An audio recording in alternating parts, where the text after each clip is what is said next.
Olá, boa tarde, bem-vindos e bem-vindas ao 24º Momento Elos, falando de um tema tão relevante que é a inclusão e nesse contexto tão especial que estamos aqui vivendo agora nessa pandemia, né? Se já não é um processo simples, né, num parâmetro mais comum, não dizer normal, imagina agora nesse momento. Então, nossa ideia hoje é fazer um bate-papo, pensar nas possibilidades, né? Sabemos que os desafios são muitos, mas a ideia é que a gente possa aqui compartilhar e trazer algumas possibilidades de como lidar com essa questão tão importante. E lembrando que toda segunda-feira nós temos os nossos Momento Elos, e que na semana passada nós tivemos um bate-papo bem interessante sobre o autoconhecimento com André Lopes, Grace, mediados pela Janaína. Então, caso vocês não tenham tido a oportunidade de assistir, nos nossos canais, aqui no Facebook e no YouTube, vocês têm a possibilidade de rever quantas vezes for possível. São todos os temas bastante pertinentes e que têm submergido aí das questões que vocês vêm trazendo em cada um desses momentos. Então, muito bem-vindos e bem-vindas. Antes de mais nada, eu gostaria de apresentar as nossas convidadas. Começando por mim, né? Eu sou Karen, sou formadora e mentora aqui na Elos Educacional, pedagoga, psicopedagoga, mestrado em distúrbios do desenvolvimento, especialização em distúrbios de aprendizagem, e por isso esse tema é tão caro para mim e para todos nós que temos da gente pensar nesse tema para essa live. A Adriana Rieger, que também é formadora e coordenadora de projetos na Elos Educacional, mestre em educação, especialista em neuroaprendizagem. Bem-vinda, Adriana. E a nossa querida Paula Oliveira, nossa convidada, psicóloga, psicopedagoga e professora de apoio à diferenciação pedagógica na Escola Vida. Então, a gente vai ter muita coisa aqui para conversar, mas antes de mais nada, como fazemos toda segunda-feira, é um prazer a gente perceber qual é o alcance de cada um desses momentos, né? Então, temos aqui pessoas de muitos lugares, de Aquiraz, no Ceará, São Bernardo do Campo, Santo André, São Caetano do Sul, Amparo, Mogi das Cruzes, São Paulo capital, aqui de São Paulo, Cabo de Santo Agostinho, em Pernambuco, São Luís do Maranhão, Marabá, no Pará, Porto Velho, Teresina, no Piauí, Porto Velho, Rondônia, e Vilela de Alagoas. Bem-vindos e bem-vindas. Então, vamos lá, vamos começar esse nosso bate-papo, pode ser? E para começar, eu queria perguntar para a Adriana, passar essa bola para você, Adriana. A gente fala tanto de inclusão e outras questões aí que estão ali na nossa fala, né? Mas muitas vezes a gente não para pensar. Quando a gente fala de inclusão, a gente precisa ter um pouquinho de não digo repertório, né? De possibilidade de pensar o que é, de fato, a inclusão. E, lógico, se você quiser complementar aí a sua apresentação, falar um pouquinho da sua formação, da sua atuação, você fica à vontade. Ok. Boa tarde, pessoal. Boa tarde, Karen. Um prazer estar aqui de novo. E eu acho que, mais do que nunca, né, numa situação tão adversa como essa, falar sobre possibilidades, tem muitos desafios, sim, sempre, mas falar sobre as possibilidades para a educação, para a inclusão, nesse período de pandemia, é um espaço muito importante, a gente precisa aproveitar, sim. É muita honra estar aqui junto com a Paula também. Nós conversamos algumas vezes e a gente não queria parar, né? Então, a gente começa a falar e não quer parar de falar. Então, eu queria resgatar a ideia, quando a gente fala de educação inclusiva, na minha visão, chegou a ser um pleonasmo, né? A gente tem que dizer, intitular, qualificar a educação como educação inclusiva. A escola, por si só, ela precisa garantir uma educação de qualidade para cada um dos seus alunos e reconhecendo e respeitando a diversidade, e respondendo sempre de acordo com as potencialidades, com as necessidades e os interesses dos sujeitos. Então, infelizmente, a gente ainda tem que brigar muito, né? Nós temos ainda muitas lutas a fazer para garantir que isso de fato aconteça. Mas a educação, por si só, ela tem que ser inclusiva, né? E quando a gente fala dessa educação capaz de acolher todos os indivíduos, independente das diferenças, a gente fala de uma escola que busca eliminar barreiras para promover a aprendizagem de todo mundo. Então, acho que é importante a gente deixar bem claro de que ponto a gente está começando essa conversa, né? A gente parte desse princípio de que a gente não está falando de inclusão e se referindo à pessoa com deficiência, a gente não está falando de inclusão e se referindo à pessoa que tenha um distúrbio de aprendizagem. A gente, quando fala de inclusão, está falando de todos os sujeitos, né? Porque todos nós precisamos que algumas barreiras sejam eliminadas para que a gente possa aprender. E todos nós temos potencialidades, temos necessidades, temos interesses distintos, e essa diversidade precisa, sim, ser respeitada. Só complementando aí na formação, eu queria dizer da minha atuação, há 35 anos eu trabalho na educação, e 32 anos eu trabalhei em redes públicas, onde eu tive a oportunidade de trabalhar em sala de aula e ocupar outras posições, inclusive na implementação de salas de recursos multifuncionais numa rede municipal da Grande São Paulo, e é um trabalho que me orgulho bastante e que sinto muita saudade. Então, eu tenho certeza que vários colegas estão aí nos assistindo e convido, façam perguntas, façam comentários, contribuam, participem aqui, por favor. Muito bom, Dri, você trouxe alguns pontos que eu acho que são fundamentais até para a gente ficar todo mundo aqui na mesma página, né? Quando a gente fala de deficiência, a gente, barreiras, né? Tem uma dúvida aqui da Riso Pessoa, como vencer as barreiras que a pandemia nos impôs para desenvolver a inclusão. A deficiência, ela só se configura, ela só se apresenta diante das barreiras. Então, quando a gente pensa numa ação inclusiva, numa atividade inclusiva, numa aula inclusiva, a gente precisa pensar, como você disse, se todos estão sendo contemplados, não importa se essa pessoa é uma pessoa com deficiência, com distúrbio, ou uma pessoa que precisa de uma ferramenta diferenciada para cumprir o mesmo desafio, né? Isso que a gente tanto fala da equidade, a diferença da igualdade e da equidade. Igualdade é você dar lápis e cadernos para todos, né? Equidade é você dar a ferramenta que a pessoa precisa para se fazer expressar, para mostrar o seu conhecimento. Então, é muito importante a gente pensar, né, e vamos tentar aí no decorrer dessa nossa live aí falar de que maneiras, né, a ideia é que a gente traga, sim, possibilidades, alguns exemplos, algumas boas práticas que vêm acontecendo, pensando que o ensino remoto não é só esse mediado pela tecnologia, tudo que é à distância, né? Muitas experiências estão acontecendo de sucesso com a ajuda de famílias, da comunidade, do comércio local, dos parceiros, e para isso a gente espera que consigamos trazer um pouquinho dessas boas práticas para vocês hoje, né? E agora eu queria passar a palavra para a Paula, para falar um pouquinho, né? É importante a gente conceituar algumas coisas antes da gente chegar na ação prática ali no chão da sala de aula, né?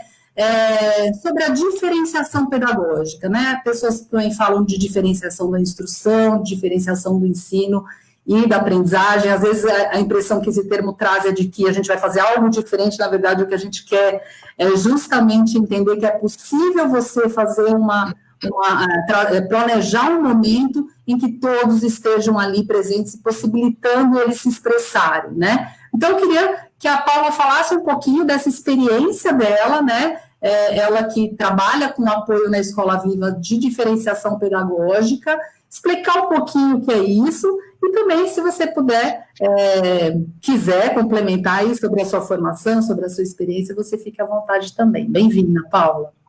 Obrigada. Boa tarde a toda a comunidade, toda essa rede que acredita na educação como possibilidade de fazer a diferença realmente na vida dessas crianças e jovens. E eu sou formada pelo Mackenzie, me formei em psicologia há 20 anos já, e fui para o Colégio Rainha da Paz, onde eu dei aula de ensino religioso, e eu tinha 5 séries que eu dava aula de ensino religioso no Fundamental 1, então eu fiquei muito em sala de aula, né, com diferentes estratégias para trabalhar o ensino religioso. Eu já tinha um pouco esse olhar de que a gente, para trabalhar um tema, tem que diferenciar, então eu usava massinha, maquete, fazia culinária para trabalhar diferentes religiões. Depois eu fui para o Colégio Nossa Senhora das Graças, onde eu trabalhei com orientação educacional, então eu fazia orientação de estudos, também ia para a sala de aula, e fazia mediação com alguns alunos que tinham transtorno global de desenvolvimento. Mas a minha atuação lá era bem voltada para o acompanhamento terapêutico, né? E ajudava essas crianças, esses alunos, na organização de estudos, como os outros, sempre procurando inserir esses alunos no coletivo, inserir dentro das expectativas e dos desafios que eram possíveis para eles, né? Depois eu fui para a Escola Viva, que foi o meu maior laboratório em relação à inclusão e à diferenciação pedagógica, né? Então, na Escola Viva, nós temos um grupo de formação, de estudos sobre a diferenciação pedagógica, que começou com essa ideia. Quem trouxe foi o Francisco Ferreira, meu diretor, a quem eu quero agradecer a oportunidade de estar aqui falando em nome da Escola Viva, que é uma escola que eu tenho uma gratidão eterna e um carinho, uma paixão por esse trabalho.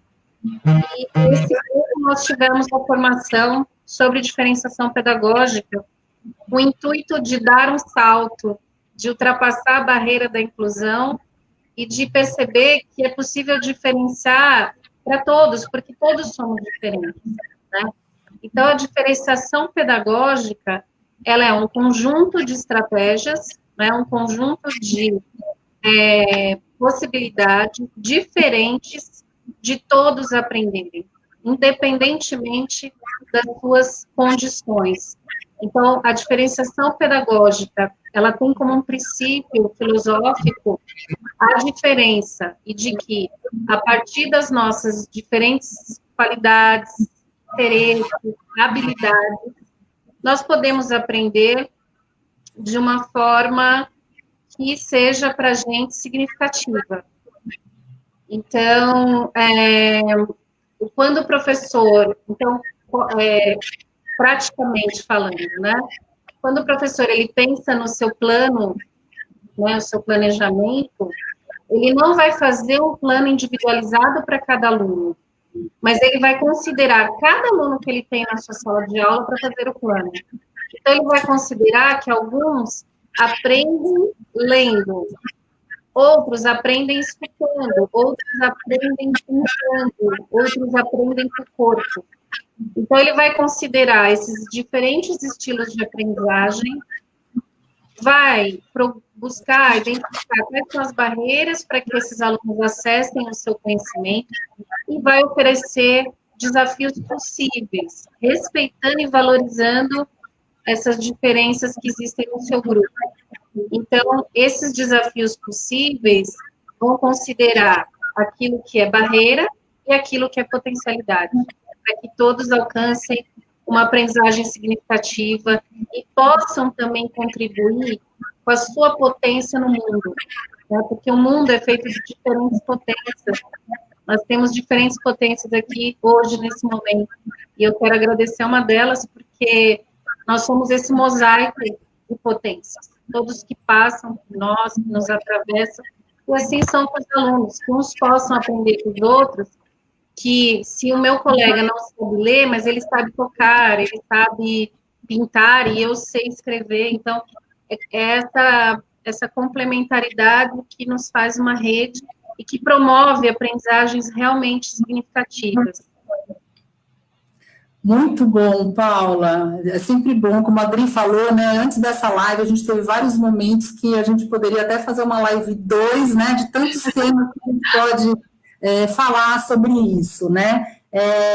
Você trouxe alguns pontos que eu acho importante a gente resgatar, que o primeiro é que todos aprendem, a menos que a gente tenha uma doença degenerativa, nós todos avançamos. E entender que avançamos a partir do momento em que os desafios são apropriados para aquela etapa, para aquela expectativa de aprendizagem de um determinado momento. Quando um desafio ele é muito além, né? Ele desestimula, ou quando é muito fácil de ser resolvido, ele também desestimula. Então, a gente tem um conceito que depois a gente vai compartilhar com vocês vários materiais, textos, aplicativos, muitos recursos que a gente vai deixar aí o link no final para vocês acessarem, mas uma das abordagens que a gente gosta sempre de trazer como pano de fundo é do desenho universal da aprendizagem, que é justamente quando a gente propõe, como você disse, não é fazer um plano de aula para cada aluno, né? Normalmente, quando nós temos algum aluno com uma deficiência ou com um transtorno ou que necessita de alguma flexibilização específica, o professor, não sem razão, se sente desafiado, às vezes não tão no sentido bom da coisa, né? Daquela angústia de como fazer, mas a ideia é você pensar qual é o seu objetivo de aprendizagem daquela aula, daquela sequência didática, pensar nos mais diferentes recursos. Então, o desenho da aprendizagem pressupõe essas três dimensões, que é quem está ali mediando o professor, ou seja numa palestra, ou seja em qualquer momento, um momento como esse, por exemplo, é você proporcionar diferentes instrumentos que acessem vários estímulos, de vários sentidos, e também para que esse aluno possa mostrar o que ele aprendeu, né? Então, ele não precisa necessariamente, como a nossa cultura acaba levando para esse lado, se expressar por meio da escrita, numa prova escrita, né? Se é uma prova para você identificar se você comete erros ortográficos, ok. Agora, se você está fazendo ali uma avaliação de geografia, de história, de ciências e uma série de outras questões, essa pessoa pode expressar o seu conhecimento de diferentes maneiras. Isso não quer dizer que você vai desistir, que ela possa avançar na leitura e na escrita. Então, o desenho, e a terceira dimensão é a forma como você engaja, que é por meio do afeto, da emoção. Então, esse professor é aquele que vai mediar e medir esse desafio, colocando, né, como o próprio conceito propõe, colocando e retirando andaimes para cada um. Não é fácil, não é simples, não é desafiador, mas é possível. Muito bom, muito bom. Olha, posso falar uma coisa aqui, Karen? O que você trouxe, assim, vieram algumas imagens, né, na minha cabeça, e uma delas é referente a isso. O quanto que esse aluno, né, que tem uma dificuldade ali para aprender, do jeito que o professor está propondo, né? Então, muitas vezes, você vê o professor repetir do mesmo jeito, né? A explicação, a orientação, e você precisa ampliar esse seu horizonte no sentido de pensar em outras possibilidades, outros caminhos para construir aquela aprendizagem.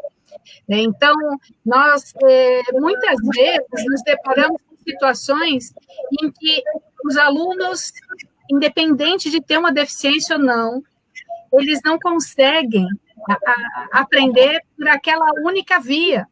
E a gente tem claro que a aprendizagem começa pelos campos sensoriais. E quanto mais campos a gente ativar para promover o conhecimento, melhor, mais acesso você dá, né? Não só para quem tem uma deficiência, mas para todos eles. Né? Então, a Paula falou também, né? O protagonismo. Se a gente for pegar, por exemplo, exemplos como da Escola da Ponte, né? O aluno escolhe o seu percurso, ele escolhe se ele quer fazer uma prova escrita, ou se ele quer apresentar um seminário, ou se ele quer fazer um desenho, né? Depois a gente vai falar dos exemplos, mas assim, confiar no protagonismo do aluno, porque ele quer aprender. Ele só quer aprender de um jeito que ele consegue, né? E, assim, considerar essa diversidade, valorizar isso, entendendo que não é possível mais ensinar de uma única forma para pessoas tão diferentes, né? Então, realmente, como você diz, a gente precisa ultrapassar essa barreira de pensar que diferenciar só para quem tem alguma deficiência. Porque quem tem deficiência tem muitas potencialidades.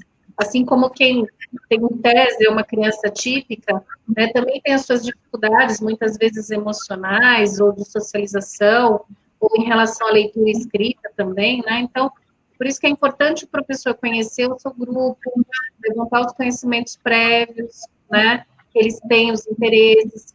Às vezes eles querem estudar uma outra coisa que não estava no seu planejamento. E isso faz muita diferença na hora do engajamento dessas crianças, né? Então, eu acho que é isso mesmo, esses diferentes caminhos que consideram que cada um tem de potencialidade no que oferecer. Olha só, a Aline Gabriela, ela traz um comentário que vai ao encontro do que vocês acabaram de trazer, né? Acredito que toda a diversidade, especificidade de cada aluno, de ser entendido e respeitado, afinal, o nosso papel é transformar e promover uma educação realmente inclusiva. E outra questão que a Paula trouxe a respeito dos interesses, né? Então, muitas vezes, a resposta, o caminho por onde percorrer, né, esse avanço desses alunos está no próprio aluno, que vai dizer para você quais são os interesses dele, ou entender quais são as estratégias que ele próprio já desenvolveu para esse aprendizado. E só para acrescentar uma informação, quando a Paula falou da Escola da Ponte, quem ainda não teve oportunidade, a Escola da Ponte é uma escola em Portugal que tem uma abordagem muito inovadora, né, e com muitos resultados comprovados de aprendizado, em que os alunos são de fato protagonistas e que conduzem junto com seus monitores e tutores a sua própria aprendizagem. Para quem não conhece, vale a pena conhecer, não é só em Portugal que a gente tem experiências como essa, no Brasil também, depois a gente pode trazer algumas coisas também.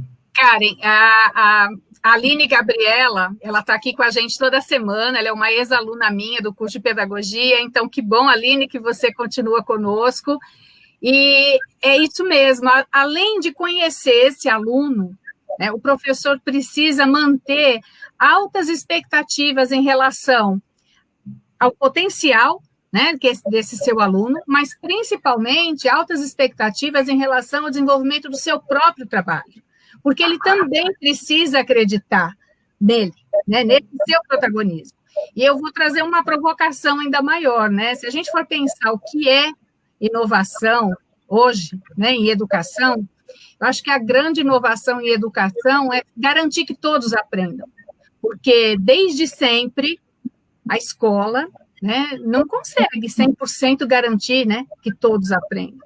Então, a grande inovação para a escola hoje seria garantir que todos aprendessem, que a gente acolhesse os diferentes estilos e que a gente reconhecesse o protagonismo de cada um desses sujeitos, né, na construção do seu conhecimento, oferecendo, de fato, ferramentas que o ajudem a avançar. Né? E aí, vou só lembrar, a gente caminha de onde os pés da gente pisam, não adianta você querer me puxar para mais adiante de onde eu estou. Né? Eu não vou conseguir, né? Eu posso cair, vou me desequilibrar. É isso mesmo, e por isso que a gente traz mais novamente essa imagem, né, de você ir avançando como uma escada, né, pouco a pouco. Não adianta você querer dar um passo maior, agora entender que esse percurso ele vai de habilidades mais simples para habilidades mais complexas, né, se a gente for pensar na parte afetiva, eu jamais vou conseguir ser empático, me colocar no lugar do outro se eu não reconheço essas emoções em mim, né. E com relação à diferenciação que a Paula trouxe, eu gosto muito dessa frase que o Philippe Perrenot diz, que diferenciar é ensinar de modo que cada aluno esteja sempre diante de situações didáticas propícias para aprender. E isso exclui aquelas que não trazem desafio, né? Então tem tudo a ver com isso que a gente está falando, né? Muito bom. Bom, Bi, eu queria trazer uma questão, mas acho que aí eu vou pedir só para você trazer, porque acho que é um tema também importante para a gente discutir. E muitas das pessoas trazem a dificuldade de pensar nessas ações inclusivas ou nesses processos porque não tem um diagnóstico ou não tem um laudo, né? E essa é uma discussão que sempre está ali, permeando as nossas discussões. O que a gente pode falar sobre a importância do laudo e desse diagnóstico?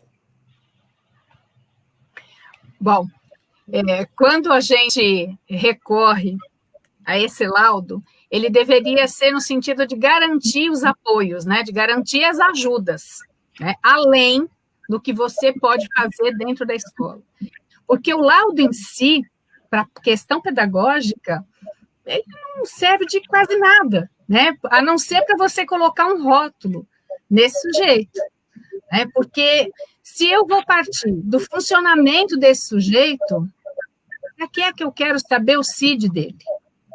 Né, porque eu posso me prender a algumas características, né, da patologia e não olhar para esse aluno como um sujeito, como um todo. Eu posso não observar o funcionamento dele em diferentes situações, porque eu posso partir do pressuposto que ele tem, o CID dele carrega determinadas características e eu posso aí acreditar em profecias autorrealizáveis de que ele não alcançará isso, ou ele não alcançará aquilo, o limite dele será esse ou será aquele. Então, em princípio, eu não vejo a validade do laudo para você fazer o trabalho pedagógico. O que você pensa sobre isso, Paula? Concordo plenamente, assim, né? Porque até pensando na diversidade, se você pegar mesmo na questão da deficiência ou do transtorno global do desenvolvimento, né? Eles são muito diferentes, porque nós somos únicos e nascemos para ser únicos, né? Então, você não vai ter dois autistas iguais, né? E também como uma síndrome de Down, enfim, independentemente dessa barreira que eles apresentam, existe uma pessoa que tem os seus interesses, que tem suas habilidades, né? Então, na Viva, por exemplo, a gente trabalha a partir das habilidades acadêmicas, né? Então, assim, a gente, para que um aluno tenha o plano educacional, né, individualizado, né, ele não precisa apresentar um laudo na escola. Ele tem, os que têm deficiência e transtorno global tem por direito, né, mas para que a gente possa diferenciar o ensino, ele não precisa apresentar um diagnóstico. Então, o que a gente faz é o professor levantar essas habilidades acadêmicas. Então, assim, níveis de proficiência na leitura, níveis de proficiência na expressão escrita, pensamento lógico-matemático. Então, dentro da minha disciplina, ele, por exemplo, história, ele sabe descrever uma imagem, ele sabe escrever uma legenda. Então, a gente, para cada disciplina, faz o levantamento das habilidades acadêmicas necessárias, identifica essas habilidades e trabalha para superar essas barreiras. Né? Então, assim, o diagnóstico é isso, ele é considerado, mas ele não é decisivo, ele não está para paralisar o professor, pelo contrário, né? A gente quer que o nosso professor conheça esse aluno, a gente entende que isso só se dá pela mediação, né? Quando eu sento com o aluno e vou fazer junto com ele, né? Quando eu leio o texto para ele e consigo perceber o que ele compreendeu desse texto, eu vou poder me surpreender com isso. Se eu sentar com ele e ficar lado a lado, eu vou descobrir muito sobre esse sujeito e que está muito além do diagnóstico, né? Olha só, acabou de aparecer aí para todos o comentário de Leonilde, dizendo que se olharmos para os laudos, os transtornos como iguais. Não, peraí. Se olharmos para os laudos, os tratamentos, os trataremos como iguais com o mesmo CID. Então, o CID é a Classificação Internacional de Doenças, né? Então, o que ele está dizendo? Quais são os sintomas que você tem, né? Que vai configurar uma doença. A gente tem também uma classificação internacional que é utilizada em muitas áreas, como na fisioterapia e outras áreas afins, e nós aqui também usamos bastante, que é a classificação internacional de funcionalidade, né? Tem muito a ver com toda essa potência que você falou, né, Paula?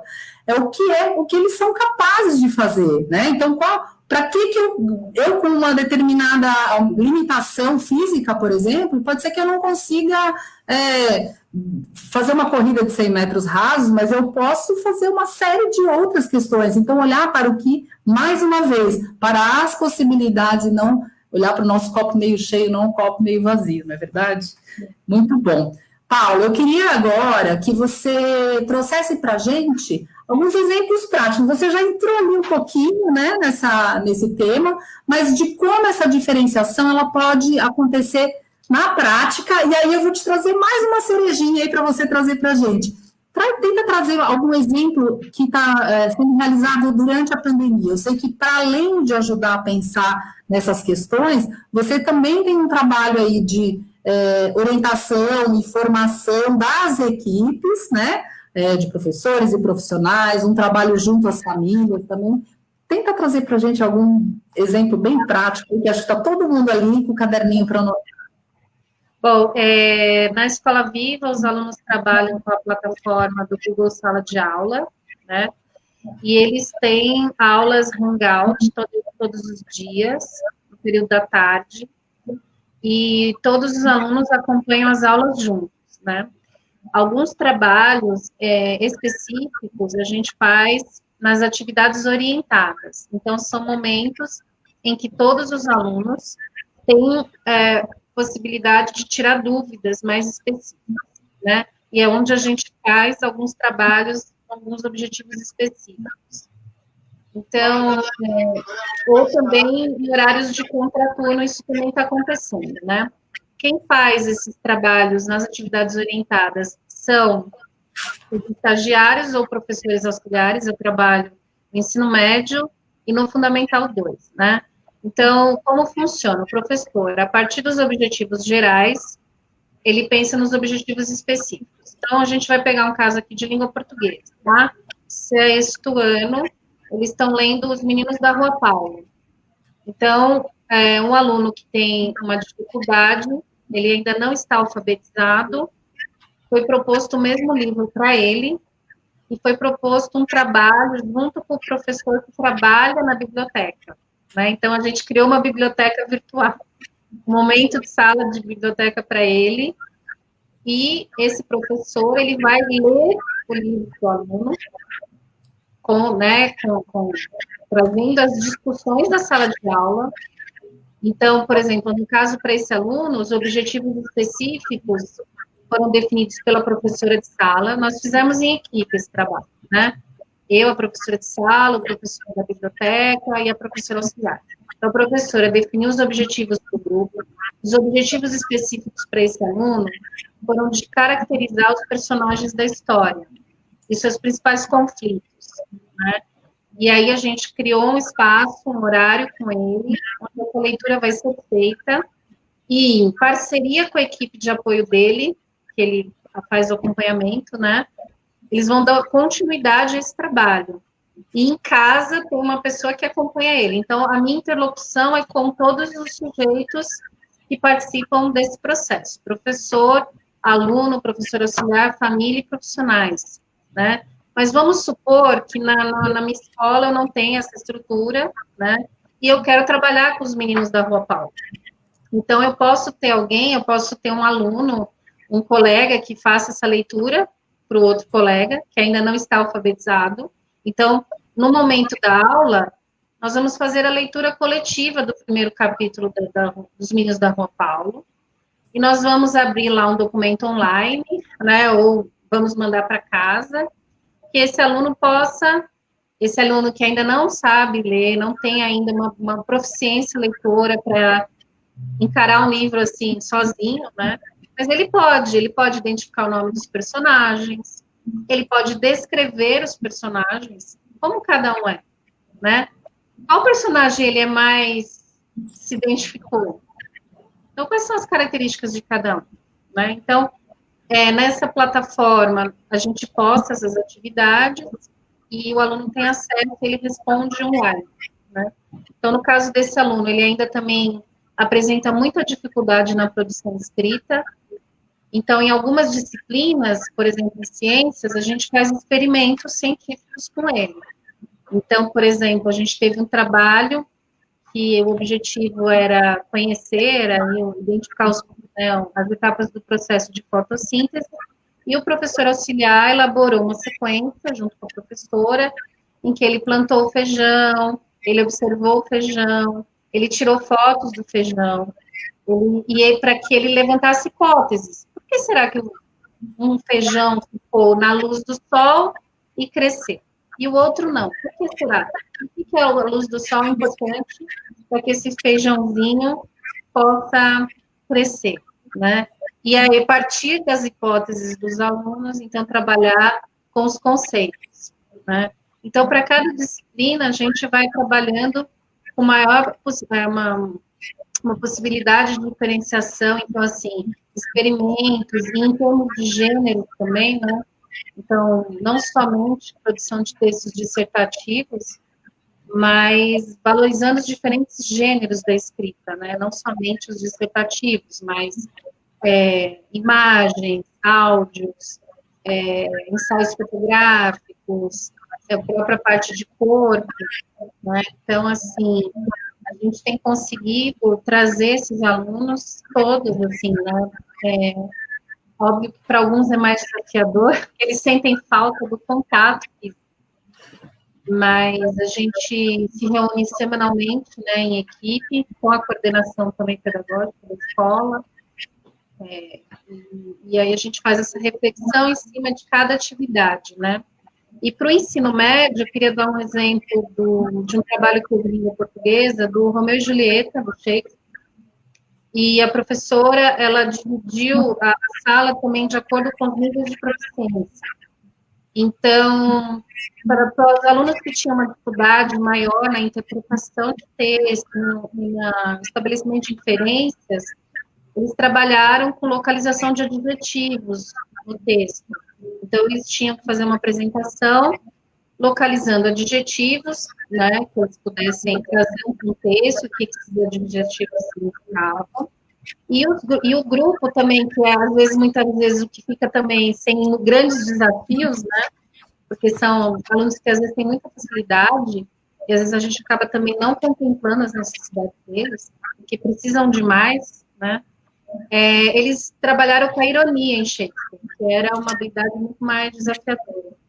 Então, ela fez primeiro uma sondagem, né, dos níveis de proficiência, leitura e escrita, dividiu, né, o trabalho em subgrupos, porque isso também facilita, quando um aluno, né, um aluno está com o outro, isso também ajuda muito nesse processo de diferenciação, não trabalhar sempre com o grupo todo, mas dividir em subgrupos, cada subgrupo pode trabalhar num tema diferente. Então, se eu estou trabalhando cordel, eu posso dividir meu grupo em diferentes perspectivas. Então, um grupo vai ver uma reportagem sobre cordel, o outro vai ler um texto do cordel, o outro vai declamar para a classe o cordel. Então, quando a gente seleciona o tema e tem muito claros os objetivos de aprendizagem, a gente consegue diferenciar esses caminhos, né? E os subgrupos, eles ajudam muito nessa divisão dentro da sala de aula, né? Então, isso é muito importante, né? Eu queria chamar a atenção para uma das coisas que você trouxe muitas coisas fantásticas aqui, Paula, mas eu queria chamar a atenção para um aspecto que eu acho preponderante, quando você diz que qual é o ponto de partida de todo esse trabalho? É óbvio que a rede de apoio ela é importantíssima para o desenvolvimento e o sucesso do trabalho, mas você disse qual é o ponto de partida? O planejamento desse professor. O professor, ele levanta os objetivos gerais, né? Ele levanta esses objetivos para a turma toda. E aí, na medida em que você vai conhecendo esses alunos, vai identificando as possibilidades e você vai detectando por onde começar com cada um.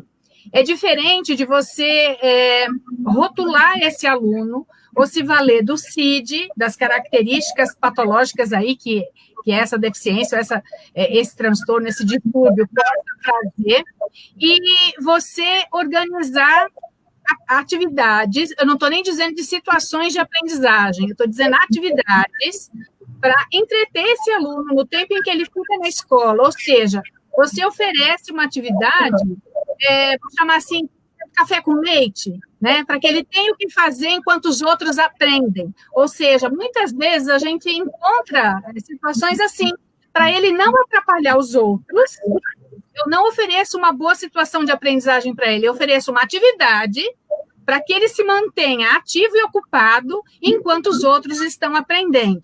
A gente vê muito disso. Teve um comentário que subiu aqui, da Ambrósia Filipa, da Angola, que ela diz o seguinte, que lá na Angola os professores se prendem muito no que falta, né? Olha, Ambrósia, eu vou dizer, aqui também a gente tem uma cultura de olhar para o copo sempre mais vazio do que cheio, né? E é um convite que fica para que nós, professores, possamos olhar para os nossos alunos como singulares, né? Seres singulares, e que a gente observe o que eles têm de melhor, o que eles conseguem fazer. E a partir do que eles já conseguem, do que eles já dominam, a gente ir puxando novas aprendizagens.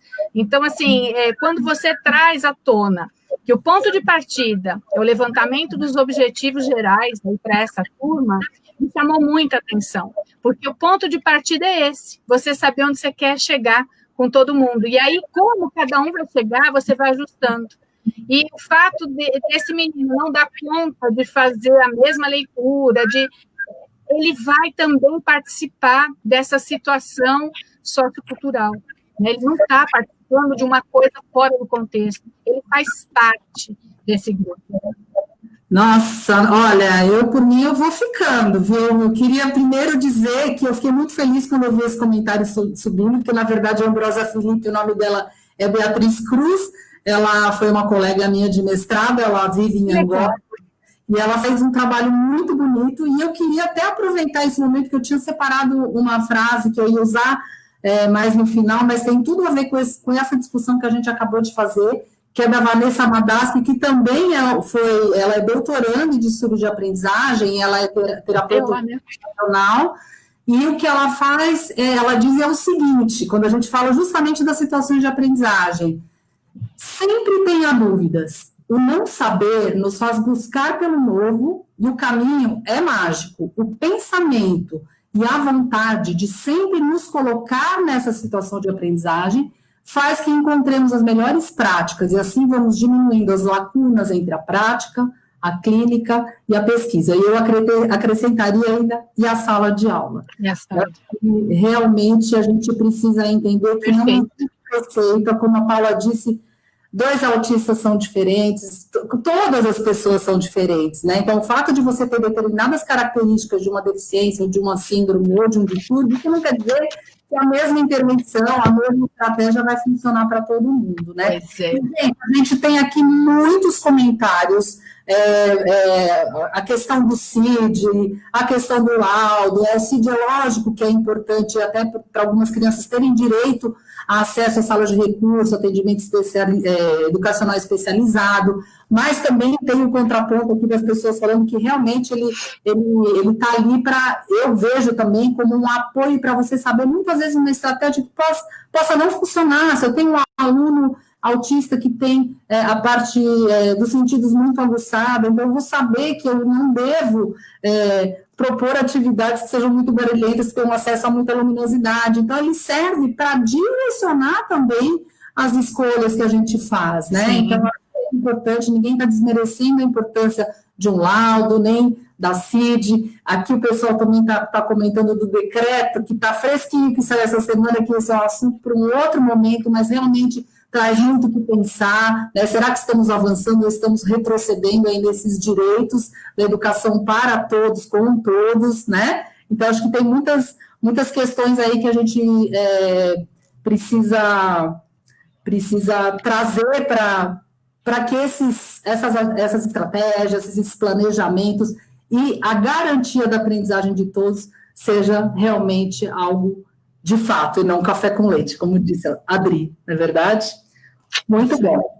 Bom, pessoal, estamos chegando ao final. Nossa, passou muito rápido, né? E eu queria trazer novamente aqui as cidades, né? Olha só, né? Quanta gente de tantos lugares está aqui com a gente, e é um prazer muito grande saber que a gente está alcançando tantos lugares e tantas pessoas. Aquiraz e Bela Cruz do Ceará, São Bernardo do Campo, Santo André, São Caetano do Sul, Amparo, Mogi das Cruzes, Piquete, Santos, Francisco Morato, Serra Negra e São Paulo, de São Paulo, Cabo de Santo Agostinho, em Pernambuco, São Luís, no Maranhão, Marabá e Parauapebas, inclusive tem aqui um comentário da Renata Brandão, que faz um trabalho lindo junto com a Isabelle lá em Parauapebas, no Pará, Porto Velho, Roraima, vai, gente, eu dei essa escola, eu sempre Teresina, Piauí, Brusque, Santa Catarina, Vilela, Belmiro Gouveia, Maceió, Junqueiro, Palmeira dos Índios, Arapiraca de Alagoas, Caruaru, também de Pernambuco, Aripuanã, no Mato Grosso, Novo Leão de Goiás, Beatriz Cruz de Angola, e muita gente que talvez não tenha dito de onde está. É um prazer imenso ter todos vocês e todas vocês aqui com a gente. Bom, lembra aqui que a gente vai ter um sorteio do curso Educação Inclusiva, como promover a inclusão de todos os alunos. Então, é só vocês entrarem ali no Instagram da Elos, que vai ter o passo a passo de como participar e poder concorrer a esse sorteio.